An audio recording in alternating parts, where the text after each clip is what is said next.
এক ছিল শান্ত জঙ্গল। সব পাখিরা সেখানে মিলেমিশে বসবাস করত। উপরের বড় ডালটাতে ছিল টুনি পাখির বাসা। পাশের জঙ্গলে থাকতো শিয়াল, শিয়ালের বউ ও দুষ্টু একটি ছানা। শিয়াল ছিল খুব চালাক ও লোভী। সে সবসময় ভাবতো অন্যের জিনিস কিভাবে চুরি করে খাওয়া যায়। একদিন শিয়ালের ছানা বলল, বাবা, আমি টুনি পাখির ডিম খাবো, তুমি আমাকে টুনি পাখির ডিম এনে দাও। ছানার কথা শুনে শিয়াল মনে মনে হাসলো আর বলল, তাহলে তো আমাকে একটা প্ল্যান করতেই হয়। পরের দিন সকালবেলা শিয়াল পরিবারের সবাইকে নিয়ে টুনি পাখির বাসা নিচে এসে শিয়াল বলল, টুনি বোন, তোমার জন্য মিষ্টি ফল নিয়ে এসেছি, টুকুস করে একটু নিচে নেমে এসো না, গল্প করি। টুনি শিয়ালের ফন্দি বুঝতে পারল, তাই সে তাড়াতাড়ি করে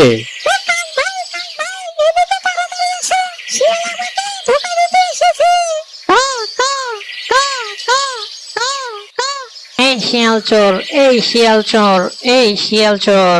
কাক ও টুনির চেঁচামেচিতে বাকি সব পাখিগুলো জড়ো হলো। টুনি সবাইকে বলল, শিয়াল আমার ডিম চুরি করতে এসেছিল। সবাই মিলে একটা পরিকল্পনা করলো। চলো আমরা সবাই মিলে শিয়ালকে একটা উচিত শিক্ষা দেই। কিছুক্ষণ পরে শিয়ালের গুহার সামনে সবাই জড়ো হলো।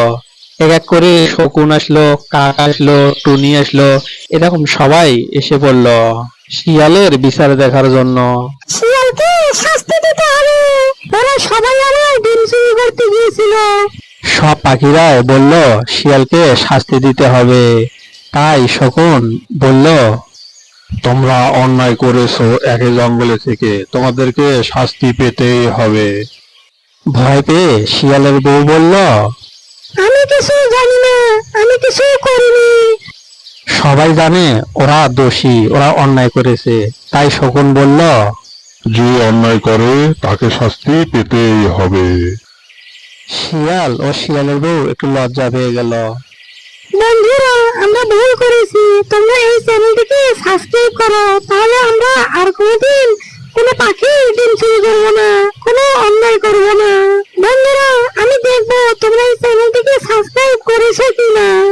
আবার টুনি বলল, ছোট্ট বন্ধুরা, আমরা শিয়ালকে মাফ করে দেবো, তোমরা দ্রুত এই চ্যানেলটিকে সাবস্ক্রাইব করো।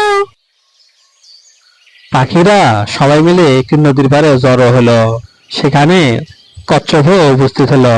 কচ্ছপ বলল, বুদ্ধি দিয়ে অন্যায়কে হারানো যায়। সেখানে আবার টুনি বলে উঠল, মিলেমিশে থাকি ভাই, অন্যায়কে করে বিদায়।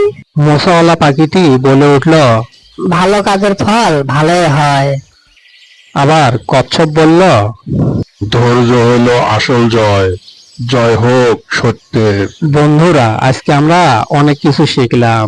ছোট্ট বন্ধুরা, এরকম মজার মজার গল্প পেতে চ্যানেলটিকে সাবস্ক্রাইব করো।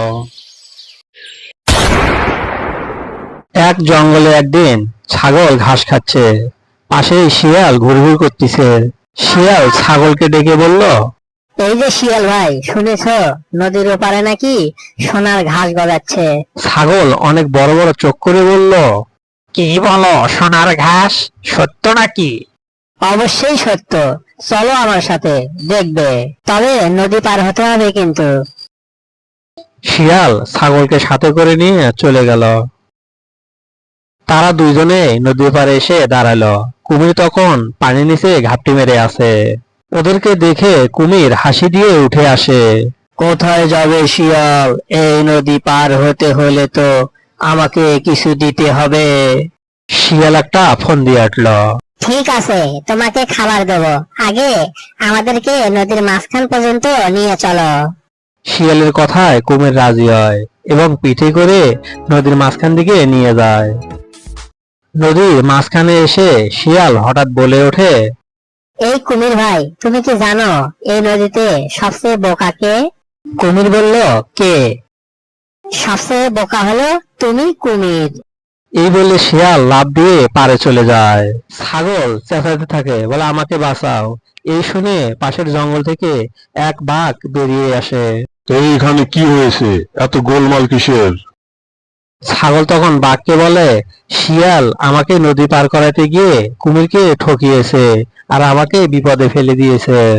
তাহলে তো তুই শিয়াল এবার আমার হাতে ধরা পড়বি। শিয়াল বুঝতে পারলো তার এখন বিপদ, তাই সে একটা ফোন দিয়ে আটলো। বাঘ ভাই, আপনি যদি কুমিরের পিঠের উপরে বসেন তাহলে আমরা সবাই নদী পার হতে পারি। আপনার শক্তি আর কুমিরের গতি দুটোই ভীষণ কাজে লাগাবে। বাঘ রাজি হয়ে কুমিরের পিঠের উপর বসে। কুমির তাকে মাঝ নদীতে নিয়ে যায়। কিছুক্ষণ যাওয়ার পর কুমির বাঘকে বলে, কি রে বাঘ, তোর কি মনে আছে তুই একদিন আমার মাছ চুরি করে খেয়েছিলি? আজ সময় এসেছে প্রতিশোধ নেওয়ার।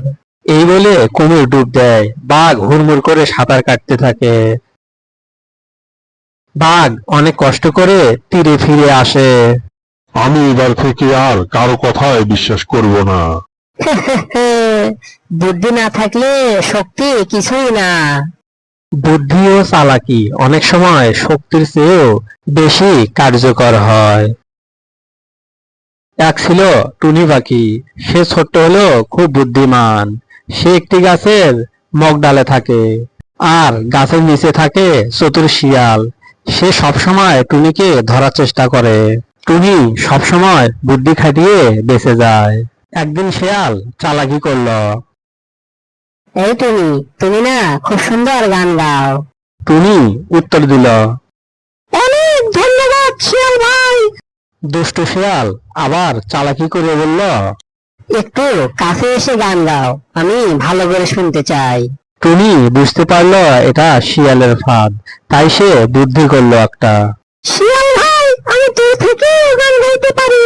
তুমি গান গাও তার মিষ্টি সুর, শিয়াল বোকার নিরত্তর। গান শুনে লেজ কেঁপে ওঠে, শিয়াল বেটা ধোকা খায় রোজে। টুনির গান শুনে শিয়ালের মুখে পানি চলে আসলো, কিন্তু কিছুই করতে পারলো না। পরের দিন শিয়াল একটা নতুন ফোন দিয়ে আটলো। অসুস্থতার ভান করে মাটিতে শুয়ে কাতরাতে থাকলো। টুনি শিয়ালকে কাঁদতে দেখে জিজ্ঞেস করলো, কি হয়েছে শিয়াল ভাই, এভাবে শুয়ে কাঁদছো কেন? শিয়াল কাঁদতে কাঁদতে বলল, টুনি, আমি খুব অসুস্থ, তাই তোর কাছে আসতে পারছি না। টুনির মনে একটু মায়া হলো। শিয়াল ভাই, তুমি তাহলে একটু বিশ্রাম নাও। আবার শিয়াল বলল, তুমি যদি আমার কাছে এসে একটু কানে কানে গান শোনাতে আমার খুব ভালো লাগতো। টুনি আবার বুঝে গেল এটা শিয়ালের ফাঁদ। যারা ফাঁদ পাতে তারা কখনো সুস্থ হয় না। এই বলে টুনি হাসতে হাসতে উড়ে চলে গেল। শিয়াল রাগে ফেপে উঠলো আর বলল, টুনি, তোকে যেদিন আমি ধরতে পারবো তো সেদিন চামড়া পুড়িয়ে রোস্ট করে খাবো। আবার একদিন শিয়াল কাঁদতে লাগলো। টুনি ভাবলো শিয়ালের কিছু হয়েছে। টুনি শিয়ালকে জিজ্ঞেস করলো, শিয়াল ভাই, কি হয়েছে তোমার? টুনির কথায় শিয়াল কোনো উত্তর দিল না। টুনি মনে একটু কষ্ট পেয়ে বলল, আমার কোনো বন্ধু নেই, আমি একা থাকি। শিয়াল সুযোগ পেয়েছে। সুযোগ পেয়ে টুনিকে বলল, টুনি, তাহলে আসো আমরা বন্ধু হই, একসাথে খেলি। আরে বন্ধু হতে গেলে সৎ হওয়া চাই, মনটা পরিষ্কার থাকা লাগে।